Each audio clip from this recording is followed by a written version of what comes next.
The reason why the Rent Control Board could not continue with the work is because if you have this legal uncertainty, if the ministry had to make a ruling, or the board had to make a ruling, it could easily be challenged. So we felt that the statute where or the executive function through which it really belongs would be the Ministry of Urban and Rural Development. Members of the rent control boards in the regions of Thomas, Oshana, Kavango East and Erongo were appointed in 2018, this in accordance with the Rent Ordinance of 1977.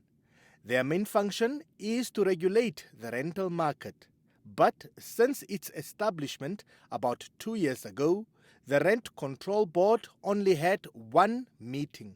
If you look at the operations of the Rent Control Board, and you look at the operations of the municipal bylaws relating to urban, relating to the sizes of the urban, the rates and taxes, it rightly belongs that this function does not belong to trade and industry, but this function belongs to the Ministry of Urban and Rural Development.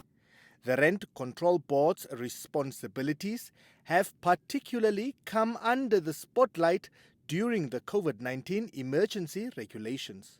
Workers are being laid off and their salaries cut without any relief from landlords. Many tenants have been evicted, and some are worried they will end up on the streets if there is no intervention from government. The board was sort of on a standstill since 2018 because we're trying to sort things out here and there. But in this current new executive, this new cabinet, my minister has then been given the explicit instructions to be able to hand over these functions to the Ministry of Urban and Rural Development. The two ministries will meet next week to discuss the smooth transfer of the Rent Control Board.